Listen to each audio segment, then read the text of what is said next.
The Asics Superblast 2 is one of the most hotly anticipated running shoe releases of 2024. It was launched as part of the Asics Celebration of Sport collection, released just before the start of the Paris Olympics. I'm one of the lucky ones who got myself a pair, and I've run over 200 kilometers in them so far, and I definitely have some thoughts, so stay tuned for those. But first, some facts and figures about the Asics Superblast 2.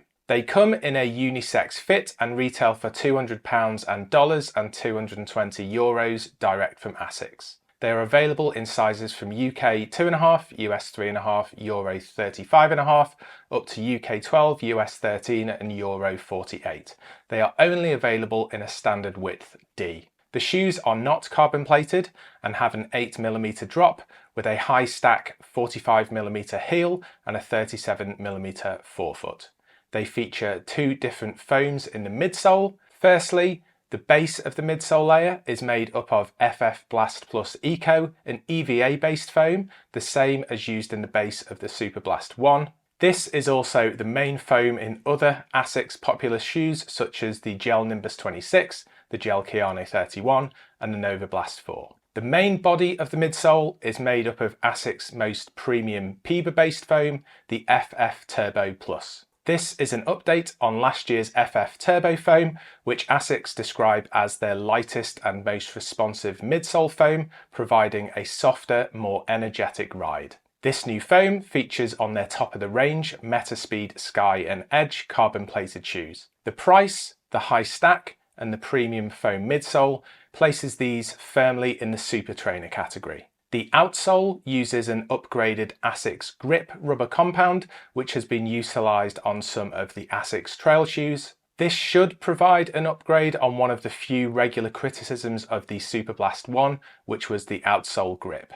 The outsole has also removed some of the foam cutouts from the design, which was seen on the Superblast 1, which was another one of the regular criticisms of the shoe, as it was apparently a bit of a gravel magnet. I opted for the largest size available, a UK 12, and they weighed in at 301 grams. In a more popular size, a UK 8, US 9, EU 42.5, they weigh 250 grams.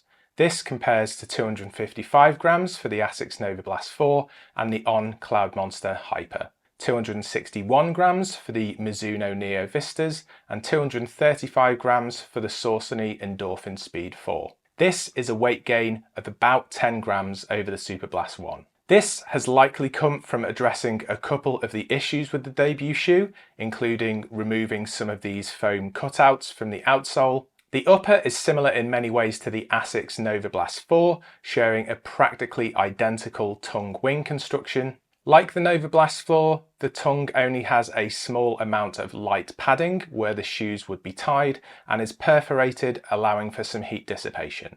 This Superblast 2 also has quite a plush collar for a super trainer. Once again, very similar in feel to the Novablast 4 and a stark difference to the Mizuno Neo Vistas, which we reviewed last month. The Mizunos had basically no heel cushion and just some material reinforcement around the heel itself. Despite sharing an almost identical visual silhouette to the Novablast 4, the upper material itself differs quite significantly on the Superblast 2. It definitely feels lighter and thinner overall, but also has a lot more breathability, especially in the toe box, which is incredibly intricately woven, as you can see in this macro shot. This weaving also features in select spots on the medial and lateral side of the shoe. The insoles are also removable, allowing for use of your own if you choose, which I now tend to do.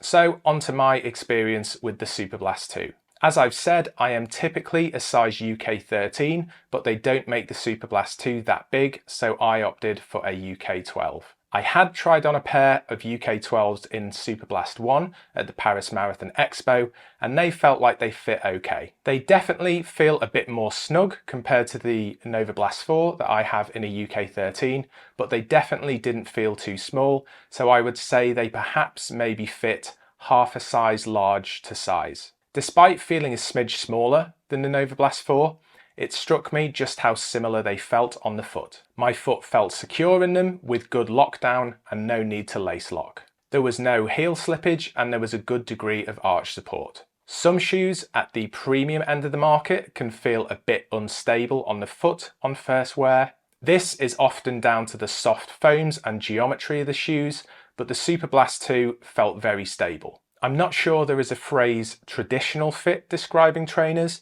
but the Superblast 2 feels far more like a traditional fitting trainer than some of the recent running shoes I have tried. But I would say, and this has been a bit of a trend with Asics trainers I've had over the last 18 months or so, that they feel a lot firmer than I was expecting. Having just spent a month in the Mizuno Neo Vista, which were super soft and bouncy straight out of the box, I was perhaps expecting a similar level of softness, given these feature Asics highest end PIBA foam. Like I had done with the Neo Vistas last month, I opted to wear the Superblast 2 pretty much exclusively, so I could see how they were across a variety of runs. I am in a marathon training block at the moment, so I'm currently covering a lot of weekly kilometers across a range of runs, including easy runs, tempo, interval, and long runs. These include sessions at a running track, as well as entering the odd organised event. Having heard so much good stuff about the Superblast 1,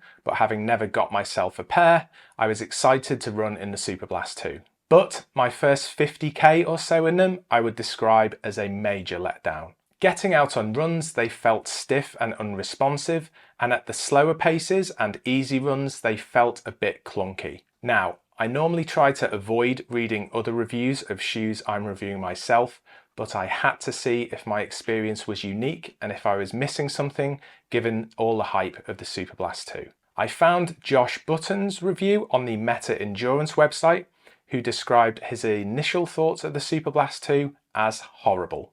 He went on to say they felt extremely firm underfoot, almost like running on two slabs of wood. He instantly regretted wearing them on his easy runs. This perfectly summed up my experience, but Josh did go on to say, after only a few kilometers of running to loosen up the foam and break it in, they were a dream to run in. The difference was night and day. So, after thinking I might sell them on while I had relatively few kilometers in them, I persevered with them, and I'm really glad that I did. For me, they took longer than a few kilometers, more like a week or 50k to break in, but when they did, I started to love my runs in them. Partly, I had probably become reconditioned to midsole softness after wearing the Neo Vistas for the prior month. Once the Superblast 2 started to break in, they didn't necessarily soften up much where the foot meets the foam, but they started to respond much more, and I started to really enjoy running in them. On my tempo sessions, typically on the road, or my interval sessions, typically at the track, they have ended up feeling great. When I have run in a pace window between about 3 minutes 50 and 5 minutes per kilometre, I've really enjoyed them. Much slower than 5 minutes 15 per kilometre, and for easy runs or comfortable pace long runs, I would rather reach for something a bit softer, such as a Nike Invincible, a Asics Nimbus, or a Mizuno Neo Vista. The run that has perhaps most summed up my experience was a 27k long run at the Nottingham Running Festival. I ran the half marathon, but added extra distance pre-race. I started with 14k at a comfortable pace, followed by 13k at about 5 minutes per kilometre. The initial 5k of the slower interval didn't feel great. I ran it alone pre-race, and I was averaging about 5 minutes 20 per kilometre, and I was feeling a bit clunky underfoot. There wasn't a great deal of response from the Superblast 2, and I wasn't getting much energy return. So much so that I considered swapping into my Neo Vistas for the start of the half itself, but I did opt to stick with the Superblast 2. When the race started, my pace for the remaining 9k of the initial split increased to around 5 minutes 10, and I started to feel much better, with the Superblasts really starting to perform. When the second interval started, I upped my average pace to around 5 minutes per kilometre, with a few kilometres at around 4 minutes 50, and that really turned around my feelings on the Superblast 2. July and August has had some really warm weeks in the UK, temperatures sometimes climbing to about 30 degrees centigrade. I think this is where the Superblast 2 have shown themselves to be excellent in breathability and heat dissipation. Not once when I was running on these hot days did I get the feeling that my feet were getting too hot, so I think that is a real big tick for the Superblast 2. On my Neo Vista review, I talked about how the shoe lacked structure and didn't give me the most confidence going into sharp corners. But I'm happy to report there are no such issues in the Superblast 2. They give me real confidence to tackle anything a route might throw at them. So after 200 kilometers in the Superblast 2, they seem to be holding up really well. The upper still looks and feels box fresh. The outsole is in fantastic condition. The exposed FF Blast Plus foam on the outsole hasn't taken any punishment, and the Asics Grip outsole rubber is holding up really well. Some of the texture on the outsole rubber has started to become smooth in the typical high wear spots, but nothing more than that. So there you go. There are my thoughts on the Asics Superblast 2 after 200 kilometers. If there's anything else you'd like to know, or if there's anything I have missed, let me know down in the comments and I'll do my best to answer. If you've enjoyed this review, remember to give it a like and subscribe to my channel for some more running content, and I will see you next time. See ya.